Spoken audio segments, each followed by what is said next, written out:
நடமாடும் தெய்வமாக திகழ்ந்து பல அற்புதங்களை நிகழ்த்தி பக்தர்களுக்கு அருள்பாலித்து நன்னெறி புகட்டி அவர்களை நல்வழிப்படுத்திய மகான் பரமாச்சாரியார் பெரியவாள் காஞ்சி மகா பெரியவர் காஞ்சி முனியவர் மகா சுவாமி என்றெல்லாம் பக்தர்களால் பரவசத்துடன் அழைக்கப்பட்ட ஸ்ரீ சந்திரசேகரேந்திர சரஸ்வதி சுவாமிகள் அவர்களுடைய வாழ்க்கை வரலாற்றை பற்றியும் அவருக்கு பின்னணியில் உள்ள வரலாற்று தகவல்களை இந்த வீடியோவில் பார்க்கலாம். இந்த வீடியோவை ஸ்கிப் பண்ணாம முழுமையா பாருங்க. காஞ்சி பெரியவர் 1894 ஆண்டு மே 20 விழுப்புரம் அல்லது ஈச்சங்குடி அப்படிங்கிற 2 இடத்துல எந்த இடம் அப்படின்னு தெளிவான ஒரு தகவல் இல்ல. அதாவது இவர் விழுப்புரத்திலோ அல்லது ஈச்சங்குடியிலோ பிறந்திருக்கலாம் அப்படின்னு சொல்லப்படுது. இவருடைய தந்தை சுப்பிரமணிய சுவாமி சாஸ்திரிகள், தாய் லட்சுமி அம்மையார். இவருடைய தந்தை சுப்பிரமணிய சாஸ்திரி மாவட்ட கல்வி அதிகாரியாக பணிபுரிந்தவர். கன்னட மொழி பேசக்கூடிய ஸ்மார்த்த பிராமண குடும்பத்தை சேர்ந்தவர்கள் இவருடைய தந்தை வழி. இவர்கள் தமிழ்நாட்டிற்கு குடிபெயர்ந்தனர். இவருடைய தாய் மகாலட்சுமி திருவையாறுக்கு அருகில் இருக்கக்கூடிய ஈச்சங்குடி கிராமத்தை சேர்ந்த கன்னட பிராமணர். இவர்களின் 2வது குழந்தைதான் மகா பெரியவா என்று அழைக்கப்பட்ட சந்திரசேகரேந்திர சரஸ்வதி சுவாமி. இவருக்கு பெற்றோர் வைத்த பெயர் சுவாமிநாதன். இவர்களது குலதெய்வம் சுவாமிமலை சுவாமிநாதன். இவர்களுடைய குலதெய்வத்தின் பெயர்தான் சுவாமிகளின் பெயராகவும் அமைந்தது. இவர்களுக்கு சுவாமிநாதன் தவிர 4 மகன்களும் ஒரு மகளும் இருந்தனர். சுவாமிநாதன் 8 வயது வரை அவருடைய தந்தையிடம்தான் கல்வி கற்றார். பிறகு திண்டிவனம் ஆற்காடு அமெரிக்க மிஷன் உயர்நிலை பள்ளியில் 7ஆம் வகுப்பில் சேர்ந்தார். அறிவு கூர்மையுடன் நன்கு ஆர்வத்தோட படித்து வந்தாரு சுவாமிநாதன். பள்ளி நாடகங்களிலும் பங்கேற்று சிறப்பாக நடித்தார். பள்ளியில நடந்த பைபிள் ஒப்புவித்தல் போட்டியிலும் முதல் பரிசு வென்றிருந்தார். இவர் வெற்றி பெற்றது அனைவருக்குமே ஆச்சரியத்தை தந்தது. ஏனென்றால் இவர் ஒரு பிராமணர், ஆனால் பைபிளை ஒப்புவித்ததில் முதல் பரிசு பெற்றிருந்தார். எல்லா ஆசிரியர்களும் சுவாமிநாதனை பாராட்டியிருந்தார்கள். ஒரு சமயம் அந்த பள்ளியை ஆய்வு செய்ய உதவி கல்வி அதிகாரி ஒருவர் அங்கு வந்திருந்தார். மாணவர்களின் கல்வி திறனை அறிய சிக்கலான பல கேள்விகளையும் கேட்டார். அப்போது சுவாமிநாதனின் தெளிவான பேச்சு அதிகாரியின் கவனத்தை ஈர்த்தது. நிச்சயம் இந்த மாணவர் எதிர்காலத்தில் உயர்ந்த நிலையை அடைவார் என்று பாராட்டி சென்றிருந்தார். சுவாமிநாதன், அதாவது மகா பெரியவா, அந்த பள்ளியில் 9ஆம் வகுப்பு படிக்கும் போது பள்ளியின் ஆண்டு விழாவில் ஷேக்ஸ்பியர் எழுதிய ஜான் மன்னர் என்ற நாடகத்தை நடத்த பள்ளி நிர்வாகம் ஏற்பாடு செய்திருந்தது. நாடகத்தின் முக்கிய கதாபாத்திரமான ஆர்தர் இளவரசர் வேடத்தில் நடிப்பதற்காக சுவாமிநாதனை தேர்ந்தெடுத்திருந்தாரு தலைமை ஆசிரியர். சுவாமிநாதனின் பெற்றோருக்கோ இதில் உடன்பாடு இல்லை. ஆனாலும் தன் பெற்றோரை சம்மதிக்க வைத்தாரு சுவாமிநாதன். அதன் பிறகு அவரது விருப்பப்படியே பெற்றோர் அவருக்கு தேவையான ஏற்பாடுகளையும் செய்து கொடுத்தாங்க. 2 நாட்களில் ஜான் மன்னருக்குரிய வசனங்களை மனப்பாடம் செய்து அருமையாக நடித்திருந்தாரு சுவாமிநாதன். நாடகத்தை கண்ட தலைமை விருந்தினர் பிஷப் சுவாமிநாதனை பாராட்டியிருந்தார். இன்று ஜான் மன்னரை நேரடியாக சுவாமிநாதனின் நடிப்பில் கண்டேன் என்று சொல்லி முதல் பரிசை கொடுத்தார். 1906ஆம் ஆண்டில் காமகோடி பீடத்தின் 66வது ஆச்சாரியா சதுர்மசிய விரதத்தை கடைபிடித்து திண்டிவனத்திற்கு அருகில் இருக்கக்கூடிய பெருமுக்கல் என்ற சிறிய கிராமத்தில் முகாமிட்டிருந்தார். அப்போது ஆச்சாரியாவின் ஆசீர்வாதங்களை சுவாமிநாதன் பெற்றுக்கொண்டார். காமகோடி பீடத்தின் 66வது ஆச்சாரியாவின் மறைவிற்கு பிறகு சுவாமிநாதனின் தாய் வழி உறவினர் காஞ்சி மடத்தின் பீடாதிபதியாக 67வது ஆச்சாரியராக 1907இல் நியமிக்கப்பட்டார். அந்த நிகழ்ச்சிக்கு தாயுடன் சென்றிருந்த சுவாமிநாதன் உறவினர் திடீரென்று காய்ச்சல் ஏற்பட்டு மயங்கி விழுந்ததனால சுவாமிநாதனை, அதாவது மகா பெரியவாளை ஆச்சாரியராக நியமிக்க முடிவு செய்யப்பட்டது. ஆனால் அப்போது அவருக்கு வயதோ 13 தான். சந்திரசேகரேந்திர சரஸ்வதி என்று இவருக்கு பெயர் சூட்டப்பட்டது. சமஸ்கிருதம், வேதங்கள், சாஸ்திரங்கள், புராணம், இதிகாசம், உபநிடதங்களை ஆழமாக கற்றுக்கொண்டார். இயல்பான அறிவு கூர்மையும் ஆன்மீக நாட்டமும் கொண்டிருந்த சிறுவனை ஆன்மீக பயிற்சிகளும் அனுஷ்டானங்களும் ஆன்மீக ஞானியாக மறுவடிவம் பெற வைத்தது. நாடு முழுவதும் ஏராளமானோர் இவரது பக்தர்களாக மாறினார்கள். பிரமிக்கத்தக்க நினைவாற்றல் கொண்டவர். தமிழ், ஆங்கிலம், தெலுங்கு, கன்னடம், மலையாளம், சமஸ்கிருதம், இந்தி, மராட்டி, ஜெர்மன், பார்சி உள்ளிட்ட 18 மொழிகளை அறிந்தவர். எளிய இனிய சரளமாக சொற்களில் வேத சாஸ்திரங்களில் உள்ள அரிய உண்மைகளை எடுத்து கூறியவர். இவரது ஆன்மீக உரைகள் பாமர மக்களையும் எளிதில் கவர்ந்தது. வேத சாஸ்திரங்களை மக்களிடம் பரப்பவும் பலப்படுத்தவும் பல மாநாடுகளை நடத்தினார். மடத்தில் அறக்கட்டளை தொடங்கி வேதம் கற்றுக் கொடுக்க ஏற்பாடும் செய்தார். பல இடங்களில் வேத பாடசாலைகளும் தொடங்கப்பட்டன. வெளிநாட்டு பிரமுகர்கள், அரசியல் தலைவர்கள், ஏழை எளியவர்கள் என யார் வந்தாலும் அனைவரிடமும் சமமான கருணையும் நேசமும் காட்டுவார். மனிதர்களிடம் மட்டுமல்லாமல் விலங்குகளிடமும் அன்பு செலுத்தியவர். சீடர்கள், பக்தர்களால் சிவ ஸ்வரூபமாகவே வணங்கப்பட்டார். நடமாடும் தெய்வம் என போற்றப்பட்டார். கவிஞர் கண்ணதாசன் அர்த்தமுள்ள இந்து மதம் என்ற அரிய காவியம் படைக்க காரணமாக இருந்தார். அந்நிய துணிகளை புறக்கணிக்கும் சுதேசி இயக்கம் நடந்த போது தன்னுடைய ஆடைகளை கடலில் எறிந்து விடச் சொன்னவர். பிறகு கதராடைக்கும் மாறினார். தன் சீடர்களையும் அப்படியே செய்யுமாறு அறிவுறுத்தினார். காஞ்சி பெரியவர் 1914 முதல் 1918 வரை கும்பகோணத்தில் தங்கி பக்தர்களுக்கு ஆசி வழங்கி வந்தார். உண்மையான துறவு வாழ்க்கை வாழ்ந்தவர் மகா பெரியவா. எல்லா இடங்களுக்கும் நடந்தே செல்வார். பாத யாத்திரையாக நாடு முழுவதும் சுற்றி ஆன்மீக கருத்துக்களை பரப்பியவர். காஞ்சி மடத்தின் தலைவராக 87 ஆண்டுகள் இருந்தார். ஒரு சமயம் கலை மேதைகளை வரவழைத்து பாராட்டு விழா நடத்தினார். அங்கு வந்த அஷ்டாவதானிகள், சதாவதானிகள் ஆகிய பல்கலை நிபுணர்கள் சுவாமிகளிடம் ஆசி பெற எண்ணினர். சதாவதானி என்பவர் 100 விஷயங்களுக்குரிய கேள்விகளை மனதில் வாங்கிக் கொண்டு பிறகு அவற்றுக்கு ஒன்று விடாமலும் தவறு இல்லாமலும் விடை கூறுபவர்கள். அஷ்டாவதானி என்பவர்கள் ஒரே நேரத்தில் 8 விஷயங்களை வாங்கிக் கொண்டு பதில் கொடுக்கக்கூடியவர்கள்.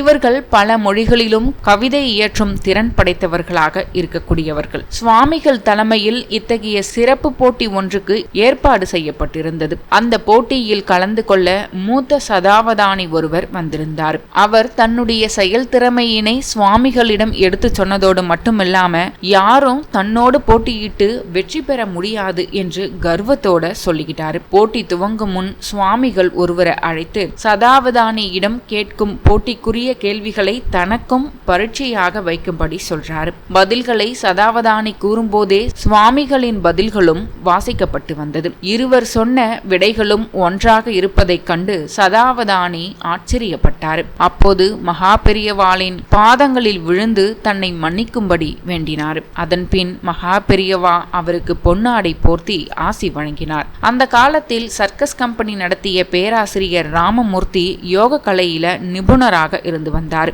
ஒருமுறை இவர் மகா பெரியவாரை தரிசிக்க வந்திருந்தார். இருவரும் நீண்ட நேரம் பேசிக் கொண்டிருந்தனர். பேசிவிட்டு வெளியே வந்த பேராசிரியரின் கண்களில் நீர் பெருகியது. பிரம்மச்சரியத்தின் தெய்வீக சக்தியை சுவாமிகளிடம், அதாவது மகா பெரியவாரிடத்தில் உணர்ந்ததாகவும் இதைவிட வேறு பாக்கியம் வாழ்வில் தேவையில்லை என்று மகிழ்ச்சி அடைந்தார். கும்பகோணம் அரசு கல்லூரியில் பணியாற்றிய இயற்பியல் பேராசிரியர் ராஜகோபால் ஐயரும் இன்ஜினியர் PV மாணிக்க நாயக்கரும் மகா பெரியவரிடம் பக்தி கொண்டவர்கள். இருவரும் சுவாமிகளிடம் வானசாஸ்திரத்தை பற்றி பேசினர். அவர்களிடம் ஒரு டெலஸ்கோப் மூலமாக இந்த கலையில் நம் நாட்டு வழிமுறைக்கும் வெளிநாட்டவர் வழிமுறைக்கும் உள்ள ஒற்றுமைகளை எடுத்துச் சொல்லி சுவாமிகள் விளக்கம் அளித்தார். அவரது நுணுக்கமான வானவியல் அறிவு கண்டு 2 நிபுணர்களுமே பெருமிதமும் ஆச்சரியமும் கொண்டாங்க. காஞ்சி பெரியவர் ஆற்காடு அருகில் இருக்கக்கூடிய பூசைமலைக்குப்பம் மடத்தில் 1930 தங்கியிருந்தார். அந்த மடத்தில் இருந்த யானை மகா பெரியவரை கண்டவுடன் காலை மடக்கி துதுக்கியை தூக்கி நமஸ்காரம் செய்தது. பெரியவரும் யானையை தடவி கொடுத்து அன்பு காட்டுவார். ஒரு நாள் இரவில் யானையை கட்டியிருந்த கொட்டகை தீப்பற்றி கொண்டது. யானை சங்கிலியை அறுத்து கொண்டு ஓடிவிட்டது. மறுநாள் பாகனும் மடத்து ஆட்களும் காட்டில் யானையை தேடி அலைந்தும் இருக்கும் இடத்தை கண்டுபிடிக்க முடியவில்லை. சில நாட்கள் கழித்து மடத்தில் இருந்து 8 கிலோமீட்டர் தொலைவில் உள்ள குளத்தில் அது நின்று கொண்டிருப்பதாக தகவல் கிடைக்குது. பாகன் குளத்தில் இறங்கி யானையை கொண்டு வர முயற்சி செய்யறான். ஆனா அது வர மறுத்து அடம் பிடித்தது. விஷயம் அறிந்த பெரியவர் தானே குளத்திற்கு சென்று யானையை அன்புடன் ஒரு பார்வையை பார்த்தார். யானையின் கண்களில் கண்ணீர் பெருகியது. குளத்தை விட்டு வெளியே வந்து அவர் அவர் அருகில் நின்றது. பெரியவர் அதை தடவி கொடுத்து சமாதானம் செய்தார். இதேபோல யானையிடம் சிக்கிய பக்தரை காத்த நிகழ்ச்சி ஒன்றும் நடந்துள்ளது. சிதம்பரத்தில் ஆடிட்டராக இருந்தவர் பாலசுப்ரமணியம். இவரு தமிழ் தாத்தா உவே சாமிநாதர் பரம்பரையில வந்தவர். அவர் மகா பெரியவரின் தீவிர பக்தர். எப்போதும் சந்திரசேகரா ஈசா என்று உச்சரிக்கும் வழக்கம் கொண்டவர். ஒரு நாள் சிதம்பரம் நடராஜரை தரிசிக்க சென்றிருந்த ஆடிட்டருக்கு அதிர்ச்சி காத்திருந்தது. கோவில் யானைக்கு மதம் பிடித்து வந்தவர்களை பயமுறுத்தி கொண்டிருந்தது. அப்போது ஆடிட்டர் உள்ளே நுழைந்தார். அது அவரை கோபத்துடன் தூக்கியது. அவர் பயத்தில் நடுங்கினாலும் சந்திரசேகரா ஈசா என்ற நாமத்தை சொல்ல மறக்கல. அப்போது அதிசயம் ஒன்று நிகழ்ந்தது. மதம் கொண்ட யானை ஒரு நிமிஷத்தில் அமைதியானது.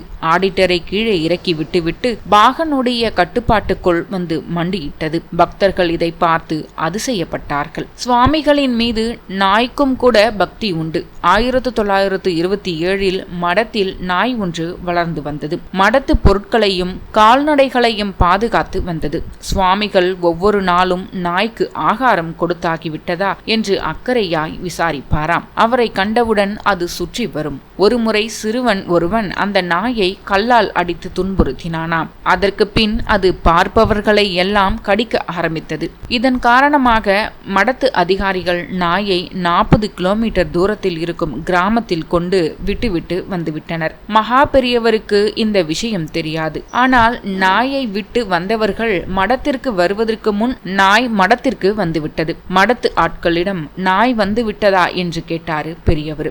நாயும் அன்போடு பெரியவரிடம் வந்து நின்று சாந்தமானது. மடத்தில் இருப்பவர்கள் பெரியவர் செய்த அற்புதத்தை எண்ணி வியர்ந்தார்கள். ஆங்கில எழுத்தாளர் பால் பிரண்டன் 1921 இந்தியா வந்திருந்தார். எழுத்தாளர் KS வெங்கடரமணியோடு சேர்ந்து ஆன்மீக ஆய்வு பயணத்தை மேற்கொண்டிருந்தார். இந்திய மகான்களை தரிசிக்க வேண்டும் என்பது அவரது நோக்கமாக இருந்தது. வெங்கடரமணி பால் பிரண்டனிடம் காஞ்சி பெரியவர் ஒரு உண்மையான துறவி, பாத யாத்திரையாக இந்தியா முழுவதும் சென்று ஆன்மீக கருத்துக்களை பரப்பி வருபவர், யோக மார்க்க உண்மைகளை நன்கு அறிந்தவர். நீங்கள் அவரை சந்திக்க ஏற்பாடு செய்கிறேன் என்று உறுதி அளித்தார். அப்போது பெரியவர் செங்கல்பட்டில் முகாமிட்டிருந்தார். அவரை சந்திக்க ஏற்பாடு செய்யப்பட்டது. பால் பிரண்டன் பெரியவரை சந்தித்த நிகழ்ச்சி பகவான் கிருஷ்ணரிடம் அர்ஜுனன் உபதேசம் பெற்றதை போல அமைந்திருந்தது. பிரண்டன் தனக்கு ஏற்பட்ட ஆன்மீக சந்தேகங்களுக்குரிய விடைகளை பெரியவரிடம் இருந்து பெற்றுக்கொண்டார். அவரிடம் பெரியவர் திருவண்ணாமலையில் இருக்கும் ரமண மகரிஷியையும் சந்தியுங்கள் என்று கூறினாராம். ரமணரையும் சந்தித்து பால் பிரண்டன் ஆசி பெற்றிருந்தார். பால் பிரண்டன் காஞ்சி பெரியவரிடம் தான் பெற்ற அனுபவத்தை தன் நூலில் குறிப்பிட்டிருந்தார். அது என்ன அப்படின்னு பார்த்தா, குழந்தை பருவம் முதற்கொண்டே இறைப்பணியில் ஈடுபட்டிருக்கும் இப்பெரியவரை விட்டு பிரிய எனக்கு மனம் வரவே இல்லை. இந்த மகான் பீடாதிபதியாக இருந்தாலும் அவரது மனம் அதிகாரத்தை நாடவில்லை. அவர் எல்லாவற்றையும் துறந்தவர். அவருக்கு அளிக்கும் காணிக்கைகளை எல்லாம் தகுதியுடையவர்களுக்கே பங்கிட்டு அளிக்கிறார். அவரது அழகிய உருவத்தை நான் ஒருபோதும் மறக்க முடியாது. நான் செங்கல்பட்டில் தங்கியிருந்த நாளில் அந்த ஊரையே சுற்றி சுற்றி வந்து கொண்டிருந்தேன். சுவாமிகளை மறுபடியும் தரிசிக்க வேண்டும் என்ற ஆவல் என்னுள் உதித்தது. அவர் ஒரு பெரிய கூட்டத்தில் உபதேசம் செய்து கொண்டிருந்தார். அந்த கூட்டத்தில் இருந்தவர்கள் அவர் மீது கொண்டிருக்கும் நம்பிக்கை கண்டு பெருமை கொண்டேன். கடவுள் என்ற ஒருவர் இருக்கிறார் என்ற எண்ணம் அந்த மக்களின் உள்ளத்தில் ஆழமாக இருந்தது. அவர்கள் வேறு எந்த சிந்தனையிலும் நாட்டம் செலுத்தவில்லை. அன்று இரவில் தூங்கிக் கொண்டிருந்தேன். படுத்திருந்த போது என்னுடைய உடம்பில் உள்ள நரம்புகள் அனைத்தும் முறுக்கேறி இருந்தது. யாரோ என்னை இழுப்பது போல ஒரு உணர்ச்சி ஏற்பட்டது. என்னை சுற்றி மின்சாரம் பாய்வது போல உணர்ந்தேன். எனது பக்கத்தில் வெளிச்சம் தோன்றியது. மிகுந்த பரபரப்புடன் நான் எழுந்தபோது மகா சுவாமிகளின் உருவத்தை கண்டேன். அதில் எந்தவித ஐயமும் இல்லை. கருணையை வெளிப்படுத்தவே அவர் வந்து இருப்பதை உணர்ந்தேன். தாழ்மையுடன் இரு, நீ கோருவதையெல்லாம் அடைவாய் என்று அவர் கூறுவதை என் காதுகள் உணர்ந்தன. அதன்பின் அந்த உருவம் மறைந்துவிட்டது. மறக்க முடியாத இந்த நிகழ்ச்சியை எப்போதும் என் மனம் நினைத்து கொண்டே இருந்தது என்று அந்த நூலில் எழுதியிருக்கிறார். ஒருமுறை காஞ்சி பெரியவர் 1935 மிட்னாப்பூரில் உள்ள மடத்தில் முகாமிட்டிருந்தார். இந்த ஊர் கொல்கட்டாவில் இருந்து 100 கிலோமீட்டர் தூரத்தில் உள்ளது. நாடு முழுவதும் சுதந்திர போராட்டம் மிக தீவிரமாக நடந்து கொண்டிருந்த நேரம் அது. டாக்டர்கள், கல்வியாளர்கள், தொழிலதிபர்கள் என்று பலரும் சுதந்திர போராட்டத்தில் ஈடுபட்டு கைதிகளாக மிட்னாப்பூர் சிறையில அடைக்கப்பட்டிருந்தனர். பெரியவரின் வருகையை கேள்விப்பட்ட சிறை கைதிகள் எப்படியும் அவரை தரிசிக்க வேண்டும் என்று ஆர்வம் கொண்டனர். இதனால் சிறை அதிகாரியாக இருந்த ஆங்கிலேயரிடம் அனுமதி கேட்டனர். கைதிகளின் பக்தி உணர்வை பார்த்து இரக்கப்பட்டு தானும் அவர்களோடு பெரியவர் தங்கியிருந்த இடத்திற்கு புறப்பட்டார். கைதிகளும் மகிழ்ச்சியோடு பெரியவரை தரிசிக்க கிளம்பினாங்க. மாலை 5 மணிக்கு கிளம்பிய அவர்கள் 6 மணிக்குள் தரிசனத்தை முடித்துவிட்டு சிறைச்சாலைக்கு திரும்பிவிட வேண்டும் என்பதுதான் அந்த அதிகாரியினுடைய நிபந்தனை. சிறை கைதிகள் வந்த நேரத்தில் பெரியவர் வழக்கமான மாலை நேர பூஜையில இருந்தார். பூஜை முடிய 6 மணிக்கு மேலாகும் என்று சீடர்கள் தெரிவிச்சாங்க. உடனடியாக அவர் வெளியே வந்தால் மட்டுமே தரிசிக்க முடியும் என்ற ஒரு நிலையில என்ன செய்வது என தெரியாம கலங்கினாங்க சிறை கைதிகள். சரியாக மாலை 5:45 மணி ஆகிவிட்டது. இன்னும் 15 நிமிடத்திற்குள் சிறைக்குள் சென்றாக வேண்டும். நேரம் சென்று கொண்டிருந்தது. பெரியவர் வருவதாக தெரியல. இனி அவரை காண்பதற்கு முடியாது என்ற ஒரு நிலையில ஏமாற்றமான மனதோடு கைதிகள் அதிகாரியுடன் கிளம்ப ஆயத்தமாகறாங்க. ஆனா திடீரென தன் பூஜையை முடித்து கொண்ட சுவாமிகள் வெளியே வந்தார். சிறை கைதிகள் தன்னை பார்ப்பதற்கு அனுமதித்தார். சற்றும் இதனை எதிர்பார்க்காத கைதிகள் ஆர்வத்துடன் அவரை பார்க்க ஓடினாங்க. அப்போது கைதிகள் சுவாமிகளிடம் ஒருமித்த குரலில் நாடு சுதந்திரம் அடைய வேண்டும் என்ற கோரிக்கையை வைத்தனர். அப்போது கைதிகள் பெரியவரிடம் ஒருமித்த குரலில் நாடு சுதந்திரம் அடைய வேண்டும் என்ற கோரிக்கையை வைத்தார்கள். பெரியவரும் நாடு விடுதலை அடைந்து மக்கள் யாவரும் சுதந்திர வாழ்வு வாழ வேண்டும் என்று பிரார்த்தித்தார். தேசிய உணர்வு கொண்ட கைதிகளுக்கு பெரியவரின் சந்திப்பு உற்சாகத்தை தந்தது. அவர்களை ஆசிர்வதித்து பிரசாதமும் வழங்கி மகிழ்ந்தார். இந்த நிகழ்வை பற்றி அந்த ஆங்கிலேய அதிகாரி தன்னுடைய டைரியில துப்பாக்கி குண்டுக்கு கூட பயப்படாமல் அதை எதிர்நோக்க மார்பை திறந்து காட்டும் சுதந்திர போராட்ட கைதிகள் அந்த மகா பெரியவரின் முன்னால் சாந்தமாக அடங்கி ஒடுங்கி நிற்பதை நான் இன்று கண்டேன். இந்த ஆன்மீக பணிவினை இந்தியாவில் மட்டும்தான் பார்க்க முடியும். எனக்குமே அந்த பெரியவரை பார்த்த பிறகு நான் ஒரு சிறை அதிகாரி என்ற எண்ணமே மறந்து போனது. என் மனம் அதிகாரத்தில் இருந்து விலகி அன்பு மார்க்கத்திலும் பக்தி நெறியிலும் சென்றது. இனி அன்பு வழியே என் வழி என்று குறிப்பிட்டிருந்தார். பல முக்கிய பிரமுகர்கள் சந்திரசேகரேந்திர சரஸ்வதி சுவாமிகளை சந்திச்சிருக்காங்க. அப்படி சந்தித்தவர்கள் தலாய் லாமா, சத்திய சாய்பாபா, மகாத்மா காந்தி, ராஜாஜி, MS சுப்புலட்சுமி, இந்திரா காந்தி, சுப்பிரமணியன் சுவாமி, சங்கர் தயாள் சர்மா, MGR, ஜெயலலிதா, கருணாநிதி, கல்கி கிருஷ்ணமூர்த்தி, சிவாஜி கணேசன், ரஜினிகாந்த், கமல்ஹாசன், ஸ்ரீ ரவிசங்கர், அமிதாப் பச்சன், பிர்லா குடும்பத்தினர், JRD டாடா மற்றும் அடல் பிகாரி வாஜ்பாய் போன்றோர். தஞ்சாவூர் மாவட்டம் திருவையாறில் இருந்து கும்பகோணம் செல்லும் வழியில் சுமார் 5 கிலோமீட்டர் தொலைவில் உள்ளது ஈச்சங்குடி கிராமம். காவிரி வடகரையில் அமைந்துள்ள இந்த ஊருக்கு மிக பெரிய பெருமை உண்டு. நடமாடும் தெய்வம் என அனைவராலும் போற்றப்படுகிற காஞ்சி மகானை ஈன்றெடுத்த தாயார் மகாலட்சுமி அம்மாள் பிறந்த புண்ணிய பூமி இது. மகா பெரியவா ஒருமுறை ஆந்திர மாநிலம் நகரியில் முகாமிட்டிருந்த போது அவரது தாயார் சிவபதம் அடைந்து விட்டார் எனும் தகவல் பெரியவருக்கு வந்தது. வருடங்கள் பல கடந்த வேளையில் காஞ்சி மகானுக்கு சற்றென்று உதித்தது அந்த எண்ணம். ஈச்சங்குடியில் உள்ள இல்லத்தில் வேத பாடசாலை அமைக்க வேண்டும். அங்கே சதா சர்வ காலமும் வேதங்கள் முழங்கிக் கொண்டே இருக்க வேண்டும். இதை ஒரு எண்ணமாக விருப்பமாக பெரியவர் சொல்ல அன்பர்களின் முயற்சியினால உடனே அந்த வீடு வாங்கப்பட்டது. அடுத்து பெரியவாளின் அனுகிரகத்தால் திருப்பணி கமிட்டி ஒன்றும் உருவானது. வேதம் மட்டுமல்ல, ஜோதிடம், தர்ம சாஸ்திரம் மற்றும் பள்ளி கல்வியும் இங்கே கற்றுத்தரப்படுகிறது. தன்னுடைய நற்செயல்களாலும் இறைப்பணிகளாலும் லட்சக்கணக்கான மக்களின் இதயத்தை கவர்ந்திருக்கிறார் காஞ்சி மகா பெரியவா. பலரது துயரங்களையும் போக்கியிருக்கிறார், துன்பங்களை நீக்கியிருக்கிறார். அதன்படி 1986 ஒரு ஏகாதசி அன்று காஞ்சி சங்கர மடத்தில் ஸ்ரீ மகா பெரியவா பக்தர்களுக்கு தரிசனம் தந்து கொண்டிருந்தார். ஒரு ஓரத்தில் சுமார் 5 வயது குழந்தையுடன் ஒரு பக்தர் அழுதபடியே நின்று கொண்டிருந்தார். அப்போது ஸ்ரீ மகா பெரியவருடன் எப்போதும் கூடவே கைங்கரியம் செய்து கொண்டிருக்கும் சந்திரமௌலி என்பவரும் திருச்சி ஸ்ரீகண்டன் என்பவரும் இருந்தனர். சென்றனர். ஸ்ரீ மகா பெரியவா ஸ்ரீகண்டனை அழைத்து, கையில் குழந்தையுடன் ஒருவர் அழுது கொண்டிருக்கிறாரே, ஏன் அழுகிறார் என்று விசாரி என்று கூறினார். ஸ்ரீகண்டனும் அவரிடம் சென்று அவரது கவலைக்கான காரணத்தை ஸ்ரீ மகா பெரியவா கேட்டு வர சொன்ன தகவலை தெரிவித்தார். ஐயா, என் கையில் இருப்பது 5 வயது பெண் குழந்தை, உடல்நிலை சரியில்லை. டாக்டரிடம் காண்பித்தேன். குழந்தைக்கு இருதயத்தில் ஓட்டை இருக்கிறது, ஆபரேஷன் செய்ய வேண்டும், இருந்தாலும் கொஞ்சம் சிரமம்தான் என்று சொல்லிவிட்டார்.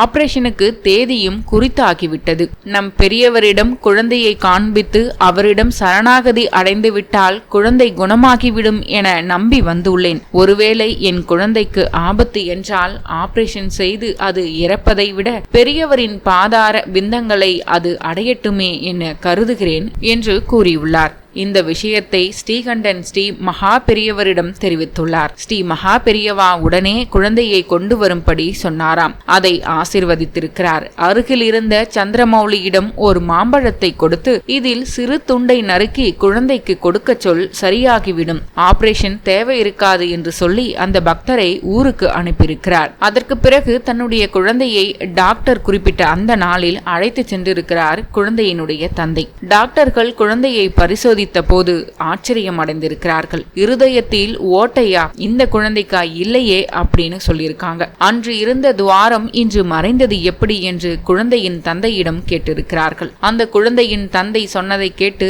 டாக்டர்களே ஆச்சரியப்பட்டிருக்கிறார்கள். பிறகு ஸ்ரீ மகா பெரியவரிடம் வந்து நடந்ததை சொல்லி மகிழ்ச்சியுடன் ஆசி பெற்று சென்றார்கள். இதற்கு பிறகு 1994 மகா பெரியவா முக்தி அடைந்து விட்டார். பிறகு 2006ஆம் ஆண்டு ஒரு நாள் ஒருவர் ஸ்ரீ மகா பெரியவரின் அதிஷ்டானத்திற்கு வந்திருந்தார். அங்கு பூஜை செய்து கொண்டிருந்த சந்திரமௌலியிடம் திருமண பத்திரிகை ஒன்றை கொடுத்து, ஸ்ரீ மகா பெரியவரின் அதிஷ்டானத்தில் அதை வைத்து பிரசாதம் தாருங்கள் என கேட்டிருக்கிறார். சந்திரமௌலியும் அவருக்கு மாம்பழம், துளசி, கற்கண்டு கொடுத்திருக்கிறார். வந்தவர் கண்களில் கண்ணீர். இவர் ஏன் அழுகிறார், எதனால் வருத்தப்படுகிறாரோ என சந்திரமௌலி நினைத்து அவரிடமே காரணம் கேட்டிருக்கிறார். சுவாமி, என்னை நினைவிருக்கிறதா?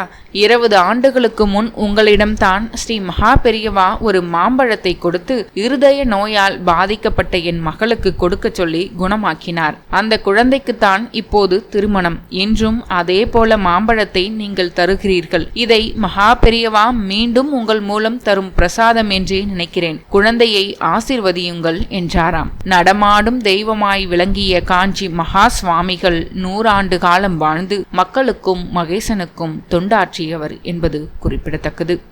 சிறந்த ஞானியாக ஆதிசங்கரரை போலவே இவரும் நாட்டின் பல்வேறு இடங்களில் சொற்பொழிவாற்றினார். பல இடங்களில் தர்மம், பண்பாடு, கலாச்சாரம் பற்றி மக்களிடம் சொற்பொழிவாற்றியிருக்கிறார். திண்ணைகள், ஆற்றுப்படுகைகள், சிறிய கூடங்கள் என எல்லா இடங்களிலும் சொற்பொழிவு ஆற்றியிருக்கிறார். அவர் ஆற்றிய சொற்பொழிவுகளின் தொகுப்பு தெய்வத்தின் குரல் என்னும் புத்தகமாக தொகுக்கப்பட்டுள்ளது. இந்த நூல் ஆங்கிலம் உள்ளிட்ட பிற மொழிகளிலும் மொழிபெயர்க்கப்பட்டிருக்கிறது. இவரது 99வது பிறந்த நாள் கொண்டாட்டங்களை இவரது சீடர்களான ஸ்ரீ ஜெயேந்திரர் மற்றும் ஸ்ரீ விஜயேந்திரர் ஆகியோர் ஒரு பெரிய நிகழ்வாக கொண்டாடினார்கள். ஜனவரி 8, 1994 தன்னுடைய 100ஆண்டு விழாவை கொண்டாடாமல் பெரியவர் காலமானார். பரமாச்சாரியார், பெரியவாள், காஞ்சி பெரியவர், காஞ்சி முனியவர், மகா பெரியவர் என்றெல்லாம் பக்தர்களால் பரவசத்துடன் அழைக்கப்பட்ட ஸ்ரீ சந்திரசேகரேந்திர சரஸ்வதி சுவாமிகள் 100வது வயதில், அதாவது 1994 சித்தி அடைந்தார். இதனை அடுத்து 1994ஆம் ஆண்டு தமிழக சட்டசபையில் இது குறித்து இரங்கல் தீர்மானம் வாசிக்கப்பட்டது குறிப்பிடத்தக்கது.